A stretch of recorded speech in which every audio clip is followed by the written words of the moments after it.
The story of Vladimir Putin begins in a city haunted by ghosts. Leningrad, now known again as St. Petersburg, was a place of immense suffering and resilience in the years after World War II. Putin was born in 1952, into a world still piecing itself together from the rubble.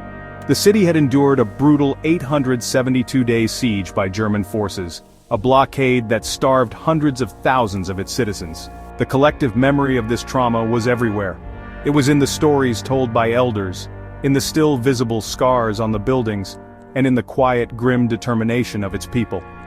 This was the environment that shaped Putin from his very first breath, an atmosphere where survival was not just an instinct but a celebrated virtue.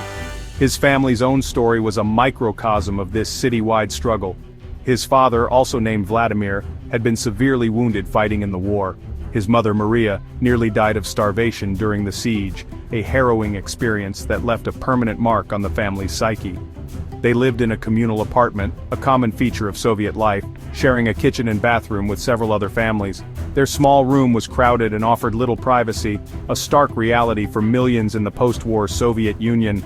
This upbringing in close, often difficult quarters, taught young Putin early lessons about navigating complex social dynamics and the constant need to be aware of one's surroundings.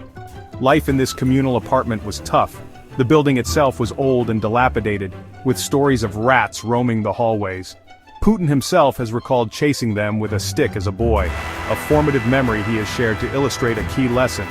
When cornered, even a rat will fight back ferociously.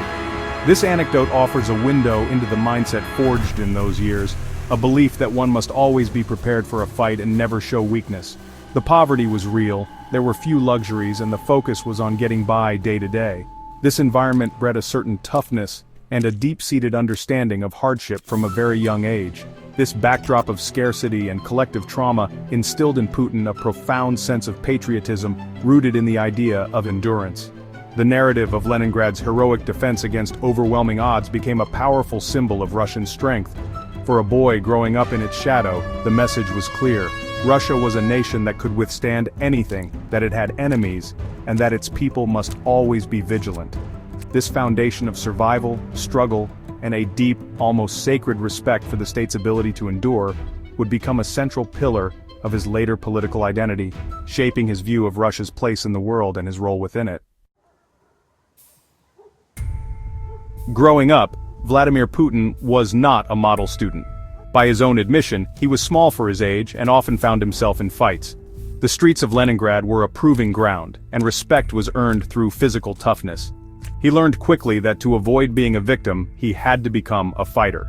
This street-smart mentality, where you either dominate or are dominated, became an integral part of his personality.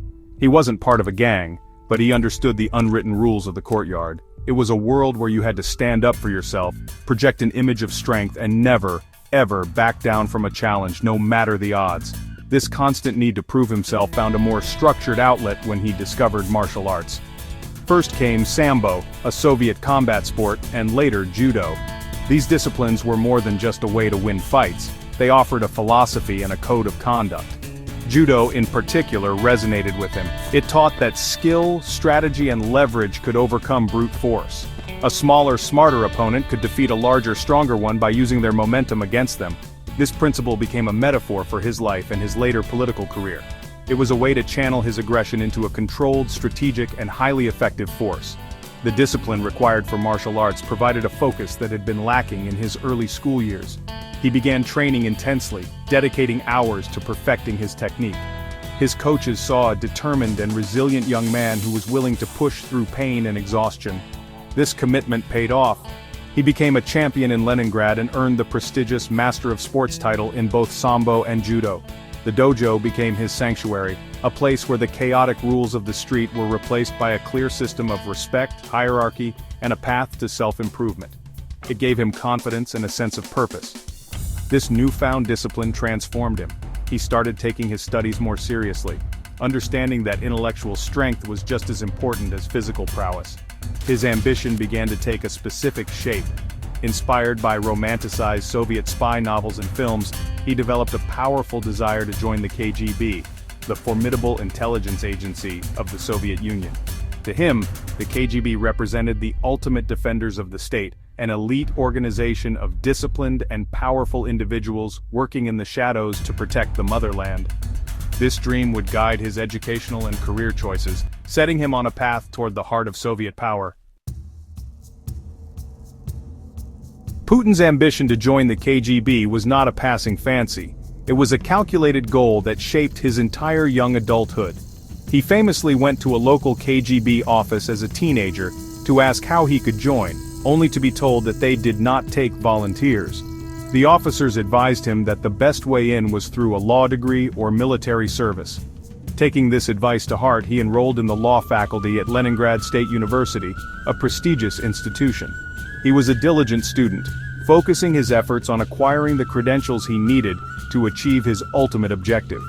His legal education provided him with a deep understanding of state structures and the mechanics of power. Upon graduating from university in 1975, his dream was realized. He was recruited by the KGB, embarking on a career that would define the next 16 years of his life. His initial training was extensive, covering everything from counterintelligence techniques to weapons handling and the art of recruiting informants. He was being molded into an instrument of the Soviet state, taught to be observant, analytical, and emotionally detached. This period further honed the discipline he had learned in judo, teaching him to operate within a rigid hierarchical system where loyalty and effectiveness were paramount. He was no longer just a street fighter, he was a trained operative serving the most powerful institution in the country. In the mid-1980s, Putin was assigned to a post in Dresden, East Germany. This was not a top-tier espionage hotspot like West Berlin or Washington, but it was an important listening post in the Eastern Bloc. His official cover was as the director of the House of Soviet-German Friendship. His real job involved gathering political and economic intelligence, recruiting agents, and monitoring the loyalty of East German officials. It was steady, methodical work, rather than the high-stakes action of spy thrillers. This experience gave him a frontline view of the inner workings of the Warsaw Pact and a fluency in the German language, which would prove useful later in his career. The most formative experience of his KGB career came in 1989 with the fall of the Berlin Wall. As chaos erupted and crowds surrounded the KGB headquarters in Dresden, Putin found himself in a precarious position. He desperately called Moscow for orders and support, but the line was silent. The central authority he had dedicated his life to serving was crumbling, leaving him and his colleagues isolated and vulnerable. He later described burning mountains of secret files to prevent them from falling into the hands of protesters. This moment of abandonment by Moscow left a lasting impression. A strong, centralized state was essential, and its collapse was the ultimate catastrophe. The collapse of the Soviet Union in 1991 was a profound shock for Putin. He viewed it as the greatest geopolitical catastrophe of the century. The empire he had sworn to protect had disintegrated, and his career as a KGB officer was effectively over. He resigned from the agency with the rank of lieutenant colonel and returned to his hometown, which had just voted to restore its original name, St. Petersburg. The country was in turmoil. The old certainties were gone, replaced by economic chaos, political instability, and a sense of national humiliation. For Putin, this was not a moment of liberation, but one of disorder and weakness. Back in St. Petersburg, he needed to find a new purpose. He reconnected with his former law professor Anatoly Sobchak, who had become the city's first democratically elected mayor. Sobchak offered him a job, and Putin quickly became one of his most trusted aides. He started as an advisor on international affairs, leveraging his German language skills and his understanding of foreign relations. This was his entry into the turbulent world of post-Soviet politics. He was no longer operating in the shadows of intelligence but was now a public official, navigating the messy transition from communism to a market economy. His role in the St. Petersburg city administration grew rapidly. He was put in charge of foreign economic relations, a crucial and often corrupt area during the wild 1990s. It was his responsibility to attract foreign investment and manage trade deals in a city grappling with severe food shortages. This position placed him at the center of the new, raw capitalism emerging in Russia. He developed a reputation as a quiet but effective operator, someone who could get things done. He learned to deal with the new class of businessmen, both legitimate and otherwise, and built a network of loyal contacts that would become vital for his future career. Throughout this period, Putin remained a discreet and loyal subordinate to Mayor Sobchak. While others engaged in loud political debates, he worked diligently behind the scenes, earning a reputation for being reliable and discreet. He was the quintessential gray cardinal, the power behind the throne who managed the mechanics of the administration without drawing attention to himself. When Sobchak lost his re-election bid in 1996, Putin's loyalty was unwavering. He resigned from his post immediately, a move that impressed many in Russia's nascent political elite. This demonstration of loyalty would not go unnoticed by those in Moscow. After his patron Anatoly Sobchak lost power in St. Petersburg, Putin's future seemed, well, uncertain. However, his reputation for loyalty and efficiency had already reached the Kremlin. In 1996, he was invited to Moscow to take up a mid-level position in the Presidential Property Management Department. It was a bureaucratic role, but it gave him a foothold in the central government. From there, his rise was nothing short of meteoric. He moved through a series of increasingly powerful positions with remarkable speed. He was appointed deputy chief of the presidential staff, and then, in 1998, he was named head of the FSB, the main successor agency to the KGB.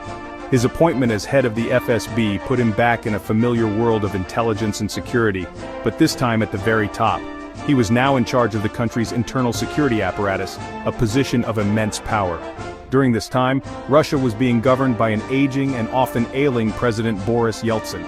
The country was plagued by economic crises, political infighting, and a sense of drift. Yeltsin's inner circle, known as the family, was desperately searching for a successor who could protect their interests and bring stability to the country. They needed someone strong, loyal, and untainted by the political scandals of the 1990s. In August 1999, Yeltsin shocked the nation and the world by appointing the relatively unknown Vladimir Putin as his prime minister. In a televised address, Yeltsin declared that he saw Putin as the man who could consolidate society and lead Russia into the next century. At the time, few believed Putin would last long. Yeltsin had gone through several prime ministers in a short period. But Putin immediately faced a major test that would define his public image. A series of apartment bombings across Russia, which killed hundreds of civilians, were blamed on Chechen separatists. Putin responded with raw, decisive language and overwhelming force. Vowing to wipe out the terrorists in the outhouse, he launched the Second Chechen War. This tough, uncompromising stance resonated with a Russian public weary of chaos and national humiliation. He came across as a man of action, a strong leader who would restore order and national pride. His approval rating soared. Seeing this surge in popularity, Boris Yeltsin made another stunning move. On New Year's Eve 1999, he abruptly resigned, making Putin the acting president of Russia. The quiet bureaucrat from St. Petersburg had, in less than 4 years, risen from obscurity to the very pinnacle of Russian power. Section 6. Forging a new Russia order from chaos. Upon becoming president, Putin's immediate priority was to restore the power of the state. The 1990s had seen the rise of powerful business magnates known as oligarchs, who had amassed vast fortunes and wielded enormous political influence. They controlled major industries, owned national television channels, and often dictated government policy. Putin saw them as a threat to the sovereignty of the Russian state. He famously offered them a deal. They could keep their wealth, but they had to stay out of politics. Those who complied were allowed to continue their business activities, but those who defied him faced the full force of the state. The most prominent example was the case of Mikhail Khodorkovsky, the head of the oil giant Yukos, and at the time, Russia's richest man. Khodorkovsky openly funded opposition parties and challenged Putin's authority. In 2003, he was arrested on charges of fraud and tax evasion, and subsequently imprisoned for a decade. His company dismantled, and its assets absorbed by state-controlled firms. This sent a clear and chilling message to the rest of the elite. Political opposition would not be tolerated. This move was central to Putin's project of rebuilding what he called the vertical of power, a system where all authority flowed directly from the Kremlin downward. At the same time, Putin benefited from a major economic boom. Global oil prices began to rise dramatically in the early 2000s, flooding the Russian treasury with revenue. This economic windfall allowed the government to pay off foreign debts, increase pensions and wages, and invest in public services. For ordinary Russians, life began to visibly improve after a decade of hardship. The empty shelves of the early 1990s were replaced with stocked supermarkets and consumer goods. This period of growing prosperity was directly linked in the public mind with Putin's leadership, cementing his popularity and creating a powerful social contract. In exchange for political stability, citizens would receive economic security. The Second Chechen War, which had propelled him to power, continued for years. The Russian military's brutal campaign eventually crushed the separatist insurgency, though it came at a tremendous human cost and led to widespread accusations of human rights abuses. For the majority of the Russian population, however, the war was presented as a successful anti-terrorist operation that had prevented the disintegration of the country. This tough stance on Chechnya, combined with the taming of the oligarchs and the improving economy, solidified Putin's image as the strong, effective leader who had rescued Russia from the brink of collapse and restored its dignity on the world stage. Section 7. The vertical of power consolidating control. Having re-established the state's authority over the economy and regional challenges, Putin turned his attention to consolidating political control. His goal was to create a highly centralized system where the Kremlin's influence was absolute and unchallenged. A key step in this process was to bring the media to heel. During the 1990s, private television channels had often been critical of the government. Under Putin, these independent voices were systematically silenced.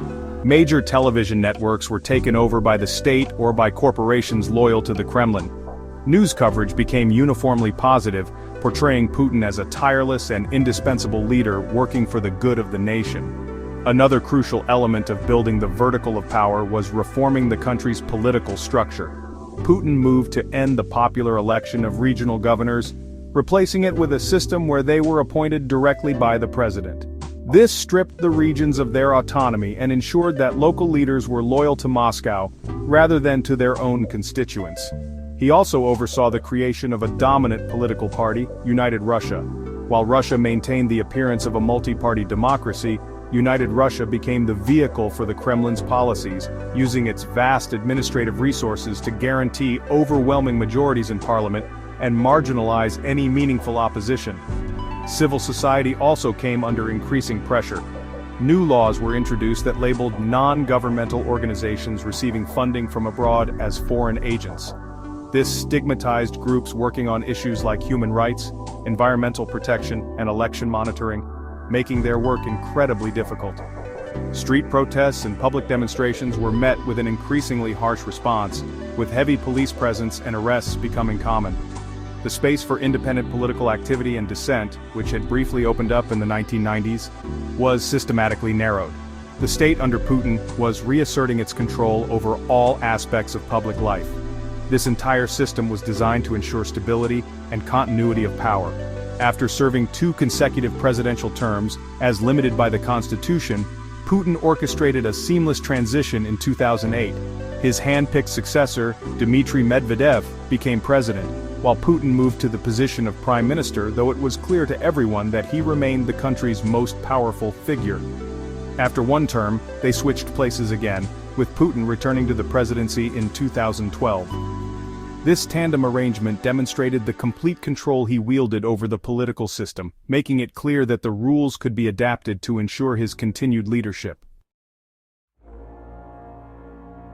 Section 8. A nation reasserted, confrontation with the West. In his early years as president, Vladimir Putin sought a pragmatic relationship with the West. He was the first world leader to call President George W. Bush after the September 11, 2001 attacks, offering intelligence cooperation and support. However, this period of cooperation was short-lived.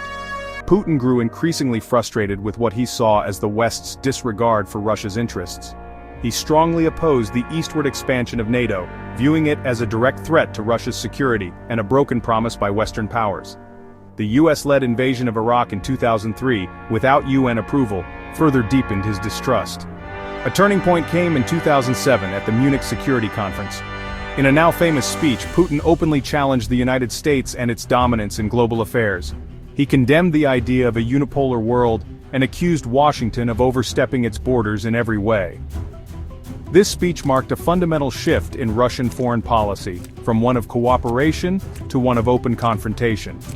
He was signaling that Russia was back as a major power, and would no longer passively accept a world order dictated by the West. This assertive new posture would define his subsequent terms in office. The first major manifestation of this new policy came in 2008, with the brief but decisive war between Russia and Georgia. When the pro-Western Georgian government attempted to retake the breakaway region of South Ossetia, Russian forces intervened, swiftly defeating the Georgian military. Russia then officially recognized the independence of South Ossetia and another breakaway region, Abkhazia. The message was clear. Russia was willing to use military force to protect its interests and allies in its near abroad, the former Soviet republics it considered part of its sphere of influence. This confrontational stance reached a dramatic peak in 2014. Following a pro-Western revolution in Ukraine that ousted a friendly government, Russia responded by annexing the Crimean Peninsula, a region with a majority ethnic Russian population and home to Russia's Black Sea Fleet. Soon after, a pro-Russian separatist insurgency erupted in eastern Ukraine, which received covert military support from Moscow. This action led to international condemnation, sanctions from the US and EU, and Russia's suspension from the G8. The annexation of Crimea was wildly popular within Russia, portrayed as the righting of a historical wrong and a defiant stand against Western encroachment. It cemented Putin's image at home as the great restorer of Russian lands and power. The relationship with the West was left in tatters. Section 9. The Forever President, Russia's Indefinite Future. By the end of his fourth presidential term, Vladimir Putin had solidified his control over Russia to an extent unseen since the Soviet era. To ensure his rule could continue indefinitely, he orchestrated a major constitutional overhaul in 2020. The approved changes included a clause that reset his previous presidential terms to 0, allowing him to potentially remain in power until 2036. This move effectively transformed him into a president for life, cementing the personalistic nature of his regime. The future of Russia became inextricably linked to the future of one man, raising profound questions about what would happen after he is eventually gone. The greatest challenge to his long rule and Russia's stability came on February 24, 2022, when he launched a full-scale invasion of Ukraine. Framed as a special military operation to demilitarize and denazify the country, the war marked a dramatic escalation of the conflict that began in 2014. The decision shattered the post-Cold War security order in Europe and triggered the most severe international sanctions ever imposed on a major economy. While the Kremlin expected a swift victory, the war devolved into a brutal, protracted conflict, leading to immense casualties on both sides and a deepening of Russia's isolation from the West. In the years since the invasion, Putin has responded to Western pressure by doubling down on his strategy. He has strengthened alliances with non-Western powers like China, Iran, and North Korea, creating a bloc of nations opposed to the US-led global order. Domestically, the war has been used to justify an even greater crackdown on dissent, with any criticism of the military being criminalized. The narrative presented to the Russian people is one of an existential struggle against a hostile West that seeks to destroy Russia. This has fostered a siege mentality, further consolidating support around the leader in a time of national crisis. As of today, August 17, 2025, Vladimir Putin's rule is defined by this permanent state of confrontation. His recent diplomatic overtures, such as the scheduled summit in Alaska, represent calculated moves to engage on his own terms and fracture Western unity. His personal journey, from the tough streets of Leningrad to the gilded halls of the Kremlin, has shaped a leader who is resilient, deeply suspicious of the outside world, and convinced that a strong, centralized state is Russia's only path to survival. The future of Russia now hinges entirely on this worldview.